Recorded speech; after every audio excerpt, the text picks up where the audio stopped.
আরে আমার মালিকের যারা হারাইয়া পাগল, বাড়ি চিনলাম বাড়ি পাইলাম, মা চিনলাম মা, বাবা চিনলাম, ছেলে চিনলাম, টাকা চিনলাম, ক্ষমতা চিনলাম, দুনিয়ার সব পাইছি সব। কে আমার ছেলে, কে আমার মেয়ে, কে আমার বিবি, কে আমার মা, কে আমার বাবা, সব আমি চিনছি, কিন্তু কে আমার আসল মালিক তারে আমি চিনলাম না। এবার ওই মালিকের হারাইয়া একদল অন্তরে অন্তরে তালাশ করে কই আমার মালিকের ভাই।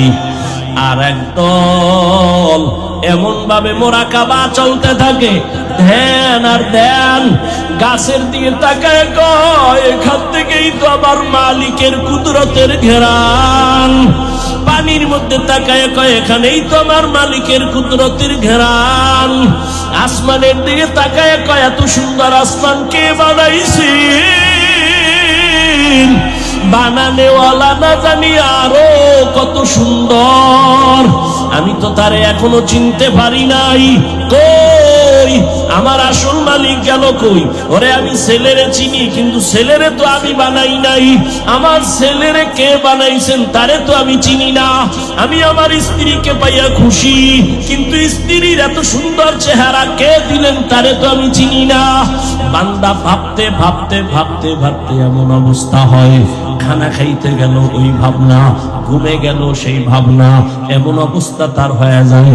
মাঝে মাঝে আমি বলি পানির মধ্যে যদি কেউ ডুব দেয়, পানির মধ্যে যখন ডুব দেয়, ডুব দিলে অবস্থা কেমন? ডানে বামে সামনে পেছনে উপরে নিচে পানি আর পানি, পানি আর পানি, পানি আর পানি।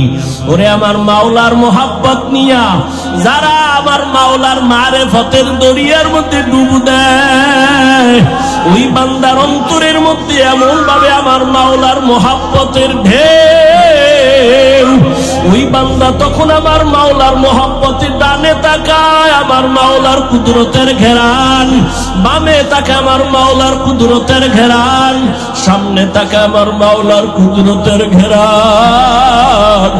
ওই বান্দা যেদিকেই তাকায় সেদিকে আমার মাওলার ঘেরান। ফাইনামা তুওয়াল্লু ফাসাম্মা ওয়াজহুল্লাহ ওয়া হুয়া মাআকুম আইনামা কুনতুম। ওই বান্দার অবস্থা আমার মাওলাকে পাওয়ার জন্য পাগল।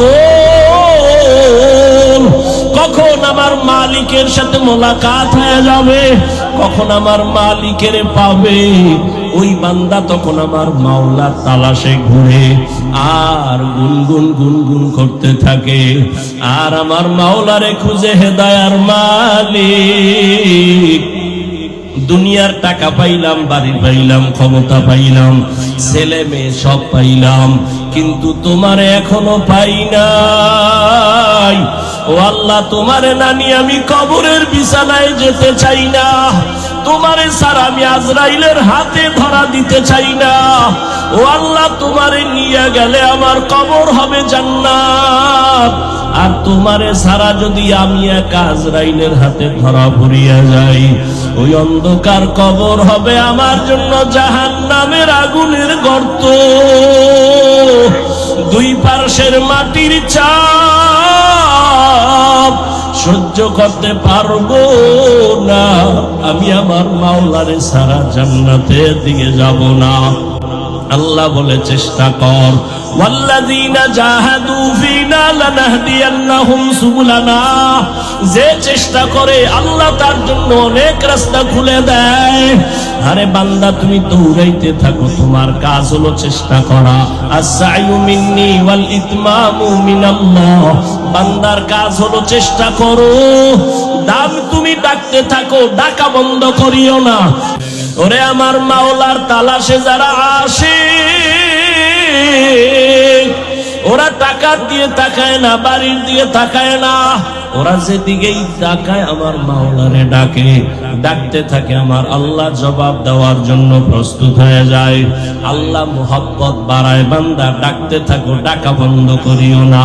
এক সময় ডাকতে ডাকতে ডাকতে যত ডাকবা তত আল্লাহর মায়া বেড়ে যাবে।